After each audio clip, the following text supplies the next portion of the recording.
அனைவருக்கும் வணக்கம். நாட்டின் ஜனாதிபதி அனுரகுமார திசாநாயக் அவர்கள உத்தரவின்ற பேரில் ஆட்டோக்களுக்கு பார்த்தீங்கன்னு சொன்னால் கிளீன் ஸ்ரீலங்கா என்ற விஷயம் அமுல்படுத்தப்பட்டிருந்தது. அது ஒரு சட்டமாக கொண்டு வரப்பட்டிருந்தது. இப்போதைய புதிய ஆட்சியில் இது ஆட்டோ சாரதிகளுக்கு பெரிய ஒரு கவலைக்கிடமான விஷயமாக இருக்குது. அந்த ஆட்டோ தான் இப்போ நீங்கள் பார்த்து கொண்டிருக்கிறீங்க. நல்லா சோடிச்ச ஆட்டோ பாருங்கள். இது பார்த்தீங்கன்னு சொன்னால் கியூ நம்பர் ஆட்டோ தான். இது பார்த்தீங்கன்னு சொன்னால் சன்கிளாஸ் என்று சொல்கிறது. இப்போ பார்த்தீங்கன்னு சொன்னால் கிளீன் ஸ்ரீலங்காவுக்கு கொஞ்சம் வரி விலக்கு கொடுத்த மாதிரி விட்டுருக்கீங்கன்னா, அதுவும் பார்த்தீங்கன்னு சொன்னால் எல்லா சோடினைகளும் நீங்கள் செய்ய இயலாது. ஒரு சில சோடினைகள் செய்யலாம் என்று சொன்னால் இப்போ கிளீன் ஸ்ரீலங்காவால் ஆக்சிடென்ட்டுகள் வருது, விபத்துக்கள் வருது என்ற காரணத்துக்காக இந்த ஒரு சட்டங்களை தான் கொண்டு வந்திருக்கிறேன். இப்படி நீங்கள் இந்த ஆட்டோன்ற பொடியலுக்கு மேலே இப்படியான செயற்பாடுகளை செய்ய இயலாது. இது பார்த்தீங்கன்னு சொன்னால் கிளீன் ஸ்ரீலங்காக்குள்ளே இல்லை. பாருங்கள், இப்போ இந்த இதெல்லாம் பார்த்தீங்கன்னு சொன்னால் ஆபத்தை விளைவிக்கிறதா கடினம். அதே மாதிரி இந்த ஏணி இந்த ஆட்டோக்களுக்கு பின்னுக்கு ஏணி பூட்டுறது, சவல் பூட்டுறது, இந்த சில்லுக்கு பின்னுக்கு இருக்கிற இந்த வெள்ளி பிளேட்டுகள், இந்த இதுகள் பார்த்தீங்கன்னு சொன்னால் என்னென்னு சொன்னீங்கன்னு சொன்னால் இதுகள் பார்த்தால் இதுகள் சூரிய ஒளிக்கு ஒரு ஒளிக்கதிர் மாதிரி ஒன்று வெளியிடும். அப்படி வெளியிடக்க பின்னுக்கு வர வாகனங்கள் இதுகளுக்கு ஆக்சிடென்ட் வாரதுகளுக்கான சாத்தியப்பாடு இருக்குது. இந்த சில்லுகளுக்கு சைடில் இருக்கிற இந்த வெள்ளி முக்கோணங்கள் இப்படியான செயற்பாடுகளை தவிர்க்க வேண்டும்.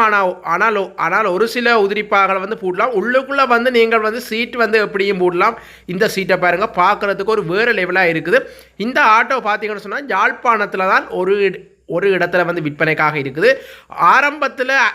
ஆரம்பத்தில் ஜனாதிபதியின் உத்தரவுக்கு அமைய இந்த கிளீன் ஸ்ரீலங்காவில் ஒரு ஆட்டோக்கு கொம்பனியால் எப்படி வருமோ அப்படித்தான் நிற்க வேணும் என்று சொல்லியிருந்தார். ஆனால் ஆட்டோ சாரதிகள் சரியான கவலை வெளியிட்டதால் வாகன இறக்குமதியாளர் சங்கமும் போலீஸ் மா அதிபர் திணைக்களமும் கலந்து பேசி உரையாடி ஒரு முடிவுக்கு வந்துச்சுன்னா எல்லா பாகங்களையும் கலட்ட தேவையில்லை, ஒரு சில பாகங்களை விட்டாலே போதுமானன்னு சொல்லி இப்போ பார்த்தீங்கன்னு சொன்னால் ஆட்டோக்கு முன்னுக்கு அந்த சன்கிளாஸ்ன்னு சொல்லி கண்ணாடிக்கு மேலே இருக்குது. அது இருக்கலாம் என்று சொன்னால் அது சூரிய ஒளியை திரைப்படைய செய்யாமல் அது பார்த்துக்கொள்ளும். அதே மாதிரி இந்த சில்லுக்குள்ளே பூட்டியிருக்கிற இந்த முக்கோணங்கள் இந்த இப்படியான அலங்கரிப்பு சாமான்களை கலட்ட வேண்டியிருக்கு. நீங்கள் உள்ளூர்களுக்குள்ளே ஓடி திரியலாம். இப்போ வெளி மாவட்டங்கள் போய்க்குள்ள இந்த போலீஸ்காரங்கள் கேம் பார்ப்பாங்க.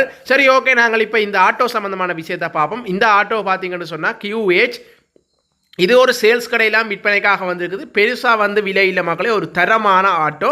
அப்படியே கம்பெனியால் ஒரிஜினல் பெயிண்டிங் வளங்கள் எல்லா வளமும் செய்தபடி பார்த்தீங்கன்னு சொன்னால் புது கார்பரேட்டர் எல்லா பார்ட்ஸுகளும் இதில் எல்லா பார்ட்ஸ்லையும் புதுசு போட்டுக்கிறோம். இந்த குச்சியிலெல்லாம் பாருங்கள் வேறு லெவலாக இருக்குது. பார்த்தீங்கன்னு சொன்னால் புதிய குச்சிலையெல்லாம் போட்டு நல்ல நீட்டாக நல்ல பெர்ஃபெக்டாக நிற்குது. ஒரு ஆட்டோ லவருக்கு இந்த ஆட்டோ நான் நினைக்கிறேன் ஒரு பிடிச்சமான ஆட்டோவாக இருக்குமென்னு நான் நினைக்கிறேன். ஒரு தரமான ஆட்டோ பார்த்தீங்கன்னு சொன்னால் செகண்ட் ஓனர் பதிவில் தான் நிற்குது. யாழ்ப்பாணத்தில் கல்வியங்காடில் உள்ள ஒரு சேல்ஸ் கடையில் நிற்குது. இந்த ஆட்டோவுக்கு லீசிங் பார்த்தீங்கன்னாலே சொன்னாலே 5 லட்சம் மட்டும் எடுத்துக்கொள்ளலாம். உங்கள்கிட்ட ஒரு 4,60,60,000 ரூபாய் இருந்தாலே போதுமானது.